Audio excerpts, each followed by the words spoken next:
कहते हैं राजनीति परसेप्शन और प्रोजेक्शन पर चलती है, लेकिन वही राजनीति अगर शिक्षा के क्षेत्र में आ जाए तो ऐसा परसेप्शन बना दिया जाता है कि जो कामयाब लोग हैं, जो घोड़े हैं, जो अच्छे हैं, कहने का मतलब जो काबिल हैं उनको कर देते हैं पीछे और जो नाकाबिल हैं उनको कर देते हैं आगे। ऐसा ही कुछ जब मेडिकल के क्षेत्र में हुआ तो 5000 से ज़्यादा शिक्षक आ गए जंतर मंतर। बड़ी साफ सीधी बात कह रहे हैं कि इनके खिलाफ जो एनएमसी का परसेप्शन बनाया जा रहा है उस परसेप्शन को ये तोड़ने आए। ये कह रहे हैं कि मेडिकल को पढ़ाने के लिए हम मेडिकल पढ़ाने वाले लोग हैं, ज़रूरी नहीं है कि वो एमबीबीएस ही हो। मेडिकल की नॉलेज होनी चाहिए, साइंस की नॉलेज होनी चाहिए और बेसिक साइंस पढ़ाने के लिए पीएचडी होल्डर जो पढ़ाता है उसका लेवल कुछ अलग होता है। माना प्रैक्टिकल की अपनी चीज़ें हैं, एमबीबीएस की अपनी क्षमताएं हैं, लेकिन इनकी क्षमताओं को भी दरकिनार नहीं किया जा सकता। लगातार ये बात उठ रही है कि किस तरीके से एनएमसी परेशान कर रही है जो टीचर्स हैं उनको, और अलग अलग हथकंडे अपनाकर, अलग अलग नियम बनाकर इनको इनके काम से मुझे लगता है कि बेदखल करने की कोशिश की जा रही है। बहुत सीरियस हालात हैं देश में, मेडिकल की फैसिलिटीज़ वैसे ही कम है, शिक्षकों का अभाव है। पूरे देश के अंदर जब सरकारें सोचती हैं कि हम जगह जगह जाकर कॉलेज खोलेंगे तो शिक्षक कहाँ से आएंगे, और ये वो शिक्षक हैं ये कह रहे हैं कि भाई हमारे खिलाफ ऐसा परसेप्शन मत बनाओ। उससे पहले भी जंतर मंतर में प्रदर्शन हुए, उसमें कहा गया कि डॉक्टर्स को डॉक्टर्स ही पढ़ाएगा, लेकिन आज ये उसको काउंटर कर रहे हैं और कह रहे हैं कि मेडिकल स्टूडेंट को मेडिकल जानने वाला पढ़ा सकता है, और वो मेडिकल जानने वाला ज़रूरी नहीं है एमबीबीएस हो, वो पीएचडी होल्डर भी हो सकता है। आइए बात करते हैं। अर्जुन जी, लगातार आपने इस तरीके से बात रखी, अपनी बड़ी गहराई से बात रखी, लेकिन क्या लग रहा है सरकार तो आपकी सुन रही है, जैसा मैंने सुना आपको, एनएमसी की क्या दुश्मनी है? एनएमसी की दुश्मनी आज से नहीं है, एनएमसी की दुश्मनी हमारी पैदाइश से है। एनएमसी की जो व्यवहार है वो हमेशा हमारे साथ सौतेला ही रहा है। क्या डिस्क्रिमिनेशन है, ये भेदभाव है? ये बहुत बड़ा डिस्क्रिमिनेशन है, ये बहुत बड़ा डिस्क्रिमिनेशन है, क्योंकि ये जो नए कानून हैं, जो नए गाइडलाइंस है, उसमें एक डेमोन्स्ट्रेटर बनने के लिए अगर वो एमएससी पीएचडी बैकग्राउंड से है तो उसको पीएचडी चाहिए, जबकि यूजीसी साफ कहती है कि असिस्टेंट प्रोफेसर बनने के लिए पीएचडी नहीं चाहिए। आप एक चीज़ बताओ, जब हम लोगों के लिए नेट एग्जामिनेशन अवेलेबल नहीं होता है, और हम जैसे लोग जिन्होंने नेट दिया है, आप उनसे पूछो कि उनको पूरा सिलेबस क्रॉस करके जाके कुछ दूसरे सब्जेक्ट में वो जाके नेट देते हैं, उसको लाइफ साइंस में नेट देना होता है।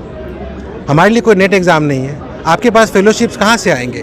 वो बच्चा जो आज एमएससी कर रहा है वो बिना नौकरी का पीएचडी कैसे करेगा?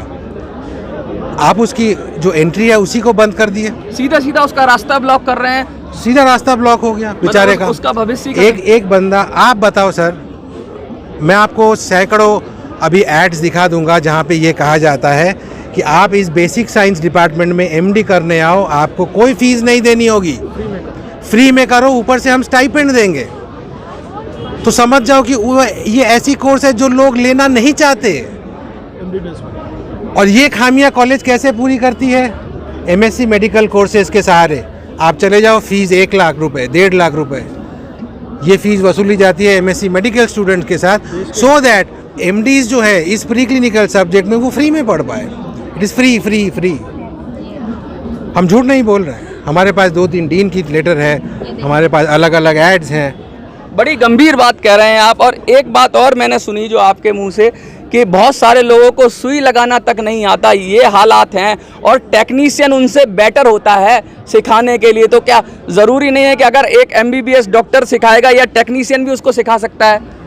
एक बात बताइए, जो टेक्नीशियन दिन में हर दिन 200 मरीज से वेनी पंक्चर करके खून निकालती है, वो ज़्यादा एक्सपर्ट है? क्या वो ज़्यादा एक्सपर्ट है, या जो डॉक्टर जो महीने में 1 सुई लगाता है वो ज़्यादा मुझे एक्सपर्ट? कहने को तो एक्सपीरियंस तो सुनिए, मैं ये सब नहीं मानता, मैं एकेडमिशियन हूँ। हाँ। सीखने के लिए कोई बैरियर नहीं होना चाहिए, सिखाने के लिए कोई क्लास डिवाइड नहीं होना चाहिए। कुछ चीज़ें आपको आती है, मुझे नहीं आती, अनुभव से भी आती है। अनुभव से आती है।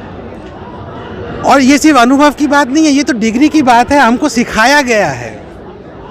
हमने हर वो चीज़ सीखी जो वो सीखते हैं। हाँ, हमने MBBS नहीं की है, हमने 20 सब्जेक्ट नहीं पढ़ी, हमने 11 महीने की फिजियोलॉजी नहीं पढ़ी। मैंने 3 साल ग्रेजुएशन में फिजियोलॉजी पढ़ी, फिर 3 साल मास्टर्स में फिजियोलॉजी पढ़ी, 6 साल मैंने लगाई सिर्फ फिजियोलॉजी की मास्टर डिग्री लाने में, 2 हिस्से में कई गुना हो गया। उसके बाद मैंने 4.5 साल की PhD करी उसी फिजियोलॉजी में। और आप बताओ 11 महीने में अब वो बंदा आएगा फिजियोलॉजी पढ़ के और वो बराबरी करेगा। ठीक है, उसके पास डिग्री है, प्रिविलेज है, उसको बराबरी करना है, NMC ने हक दिया है, करे। बट क्या ये मान्य है? आप मान सकते हो कि एक बंदा जो 10 साल सिर्फ एक ही सब्जेक्ट पढ़ के आया है, वो भी पैथोफिजियोलॉजी के साथ, या वो भी सारी जो क्या कहूँ मैं, उसकी जो एप्लीकेबिलिटीज़ हैं उसके साथ जब हम पढ़ते हैं, कोर्स का नाम ही मेडिकल फिजियोलॉजी है यार, कोर्स का नाम ही मेडिकल मतलब माइक्रोबायोलॉजी जो लोग एक्सपर्ट हैं, सीधा सीधा मोटी बात कह रहे हैं, उनको तो दरकिनार किया जा रहा है, और जिनको 11 महीने का एक्सपीरियंस है सिर्फ MBBS के बेस पर, उनको बहुत ज़्यादा महत्व दिया जा रहा है। नहीं, मैं ऐसा नहीं कह रहा हूँ, क्योंकि वो भी MD करके आए हैं, वो भी 3 साल डिप्लोमेटिक मैं डिप्लोमेटिकली करेक्ट नहीं हूँ, मैं थियोरिटिकली करेक्ट हूँ। हमें उनसे कोई शिकायत नहीं है। आपका एक्सपीरियंस तो ज़्यादा ही है उस चीज़ में। हाँ, उस सब्जेक्ट को मैंने काफ़ी ज़्यादा पढ़ा है, तो आप ज़्यादा बेटर कर सकते हो।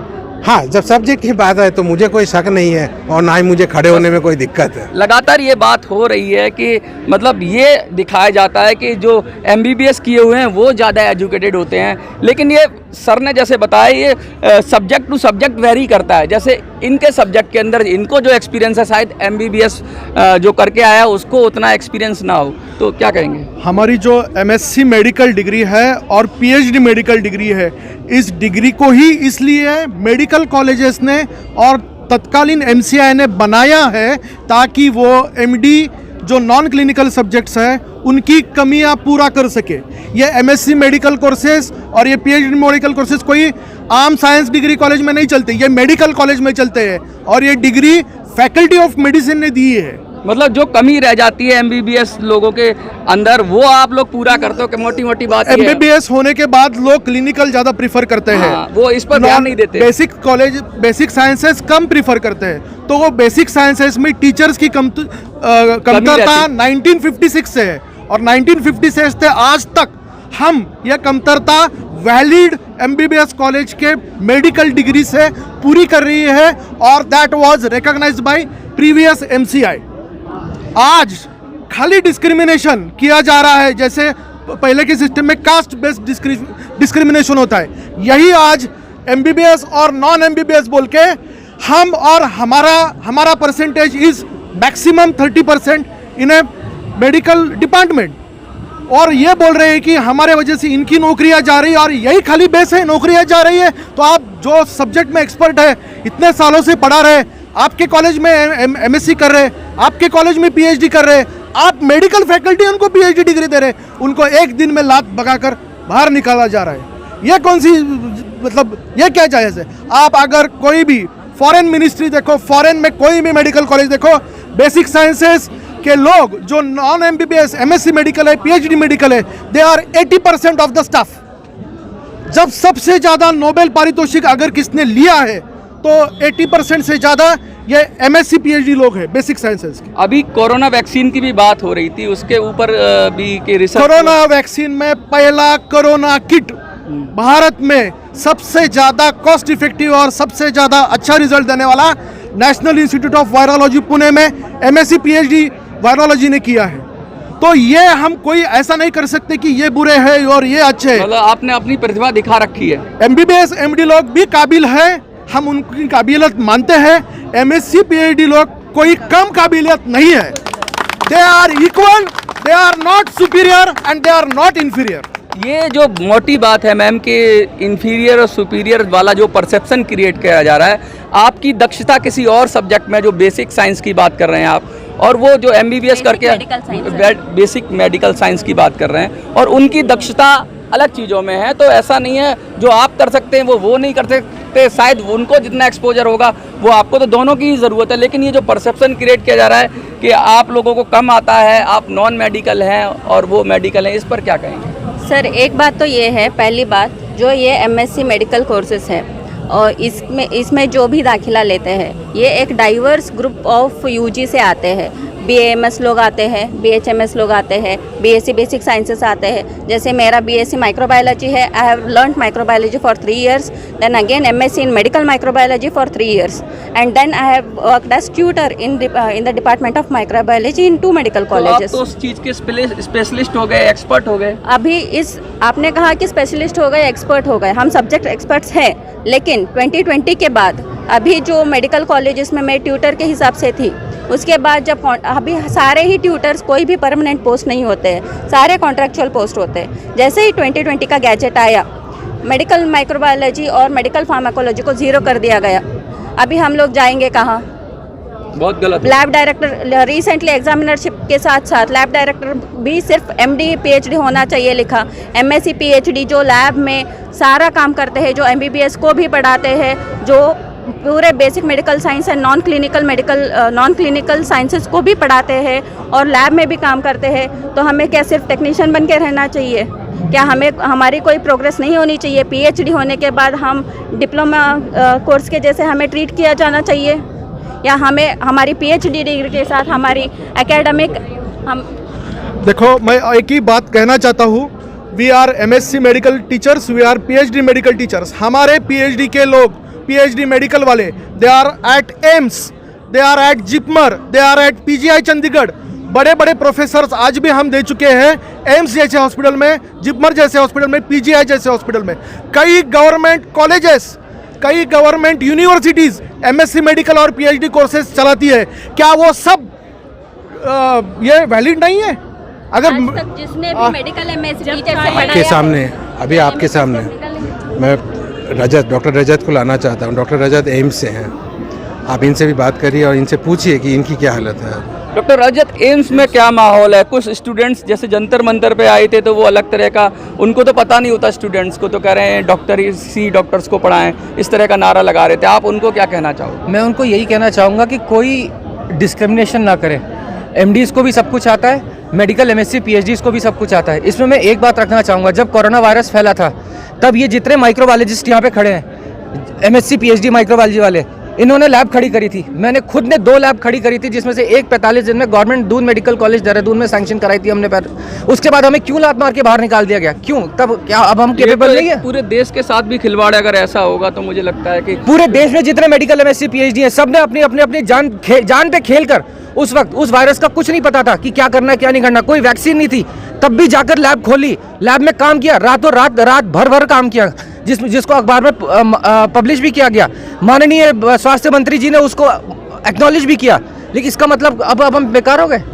जिन डॉक्टर्स को हमारे आज से सीनियर्स पढ़ाते रहे, वो आज डॉक्टर्स क्या बेकार हो गए? क्या आज उन्होंने वो टीचर्स को नहीं पढ़ा सकते? जिन टीचर्स से पहले जो आज MD हैं, जिनको पहले पढ़ाया गया था, क्या आज उन्होंने कोरोना के पेशेंट्स को ट्रीट नहीं किया? उन्होंने बहुत अच्छी तरीके से ट्रीट किया। क्यों? क्योंकि उनके पीछे मेडिकल MSc के टीचर्स थे।